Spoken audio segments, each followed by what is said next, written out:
এই ভিডিওটা বলতে গেলে সত্যি আমার উচিত হয়নি ভিডিওটা করে, মানে কি কিছু বলার নেই আমার ভিডিওটা নিয়ে, যে আমি এত খারাপ কাজ করেছি এখন বুঝতে পারছিস যে এইসব কি বলবো, কিছু বলার নেই খুব। আর তোমাদের মধ্যে সম্পর্কটা কি? সম্পর্কটা বলতে গেলে আমরা গার্লফ্রেন্ড বয়ফ্রেন্ড। আমাদের খুব কাছেরই বন্ধু রুবেলের নামে একটা ছেলে সেই ভিডিওটা চুরি করে নিয়েছে। আমরা দুজন অন্য জায়গায় কাজ করতে যখন চলে এসেছি তখন ওই ভিডিওটা পোস্ট করে দিয়েছে। তো আমরা ভাবতেও পারিনি ভিডিওটা সে পোস্ট করবে। আর পোস্ট করার কারণে আমার পাড়া বা আমার এলাকা, আমি যেখানে পড়াশোনা করি সে কোথাও আমি মুখ দেখাতে পারছি না। আমাদের পাড়া থেকে আমাকে বলেছে যে এই মেয়ে যেন ঘরে না ঢোকে। তো আমার মুখ দেখানোর মতো কোনো জায়গা নেই। আমি যদি গর্ভবতী হলে তার জন্য পুরোটাই দায়ী হবে রুবেল। কারণ আমার মান সম্মান বলতে কিছু নেই, আমি কাকে মুখ দেখাবো, আমার মুখ দেখানোর মতো কোনো জায়গা নেই। তো তার জন্য আমি 2000 years later. আমি আপনাদেরকে আবার অনুরোধ করছি যে ভিডিওটা আপনারা আর কেউ পোস্ট করেন না, আর আপনাদের ফোনে থাকলে ভিডিওটা ডিলিট করে দেন। আর আমাকে কেউ ইনস্টাতে এবং ফেসবুকে বাজে বাজে কমেন্ট করবেন না, আর কোলাবরেশন তো করবেনই না। আমার নিজেরই খারাপ লাগছে ভিডিওটা, কারণ আমি তো ভুল করেছি। আর আপনারাও আমার এই ভিডিওটা বেশি বেশি করে শেয়ার করে ভুল করছেন। হয়তো আবার আপনারা এই ভিডিওটা নিয়ে রোজ করবে, যে বলবে তুই ভিডিও পোস্ট করেছি, তো আমরা তো বলবোই আমরা তো ভিডিও পোস্ট করবো, আপনারা অনেকেই বলছেন। তো সত্যি কথা বলতে গেলে আমি আগে থেকেই ভাইরাল ছিলাম, আর সত্যি বলতে গেলে আমার মান সম্মান নষ্ট করে আমি কখনো চাইবো না যে আরো ভাইরাল হতে। তাতে আমার কোনো কি বলবো, কোনো মান সম্মানই তো থাকলো না যদি আমি এরকম কাজ করি। কারণ নিজের ইচ্ছে মান সম্মান নষ্ট করবো, এটা কখনোই করব না। যেহেতু ভিডিওটা করেছি, আমি ভুল করেছি আমার লাইফে, যদি বড় ভুল হয়ে থাকে সব থেকে, তাহলে এটাই আমার লাইফে সব থেকে বড় ভুল। আর আপনারা এরকম ভুল আমার কখনো দেখতে পাবেন না। তাই আপনাদেরকে অনুরোধ করছি আপনারা বাজে কমেন্ট কেউ করবেন না। তো বলতে গেলে আমি আমার একটা আইডিতে আমি ভিডিওটা করে ছেড়েছি, আর জানিয়েছি যে ভিডিওটা কিভাবে পোস্ট হয়েছে। তো আমি আরেকবার বলছি যে আমরা দুজন শুট করছিলাম এবং রুবেল ভাই ছিল। তো তাকে আমরা অনেক বিশ্বাস করতাম, ভাই মনে করতাম। তো আমার ফোনে ভিডিওটা ছিল না, আমার গার্লফ্রেন্ডের ফোনে ভিডিওটা ছিল। তো সে ফোনটা রুবেলকে দিয়েছিল এবং আমার ফোনটা রুবেলকে দিয়েছিলাম। আর রুবেল আমাদের ফোনে পাসওয়ার্ড জানতো। তো সে ভিডিওটা নিয়ে নেয়, নিয়ে নেওয়ার পরে আমাদেরকে কন্টিনিউ ব্ল্যাকমেল করে। ব্ল্যাকমেল করার পরে একসময় এতটা রাগ হয়ে গেছিল, ভেবেছিলাম বাড়ি আসার পর আর ফোনই তুলবো না। আর আমি সত্যি বলতে গেলে বাড়ি আসার পর আর ফোন তুলিনি এবং ওর নাম্বারটা ব্লক করে দিয়েছিলাম। কিন্তু ভাবতে পারিনি যে এই ভিডিওটা পোস্ট করে দেবে। যখন পোস্ট করে দেয় তখন অনেক ফোন করেছি, অনেকজনকে ফোন করেছি, তখন আমার ফোন কেউ তোলেই নিকো। তো এইটুকুনি। ভিডিওটা কতদিন আগেকার ভিডিও? ভিডিওটা এক এক বছর 1.5 বছর হবে। 1.5 বছর হয়ে গেল? আচ্ছা, তখন পোস্ট না, এক করে বছর আগেকার। এখন এত এতদিন পরে পোস্ট করছি, এর মধ্যে কি কোনো পোস্ট করছে বলতে গেলে আমি আমার এর আগে একটা ঘটনা ঘটেছিল। তো আমি জেলে চলে গিয়েছিলাম।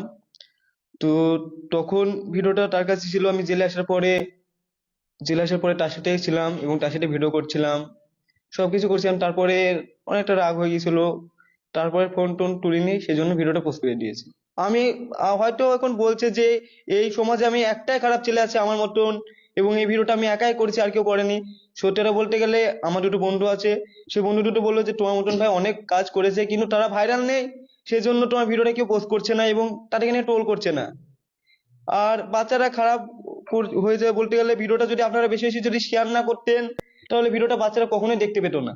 আপনারা ভিডিওটা পোস্ট করছেন এবং আপনারা ভিডিওটা শেয়ার করছেন, আর আপনারা সেই ভিডিওটা নিয়ে ভিডিও করছেন বলে বাচ্চারা দেখতে পাবে, তাছাড়া কিছুই না। মুখ দেখানোর মতো কোনো জায়গা নেই। আমি যদি গর্ভবতী হলে সুসাইড অ্যাটেন্ড করি তো তার জন্য পুরোটাই দায়ী হবে রুবেল। আমার পাড়া বা আমার এলাকা, আমি যেখানে পড়াশোনা করি সে কোথাও আমি মুখ দেখাতে পারছি না। আমাদের পাড়া থেকে আমাকে বলেছে যে এই মেয়ে যেন ঘরে না ঢোকে।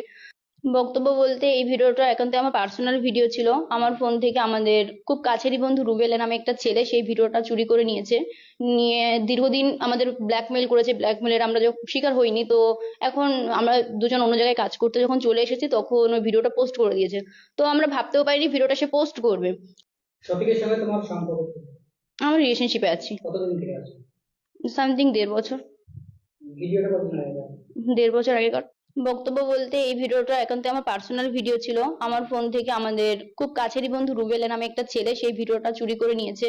নিয়ে দীর্ঘদিন আমাদের আমরা যখন শিকার হইনি। তো এখন আমরা দুজন অন্য জায়গায় কাজ করতে যখন চলে এসেছি তখন ওই ভিডিওটা পোস্ট করে দিয়েছে। তো আমরা ভাবতেও পারিনি ভিডিওটা সে পোস্ট করবে।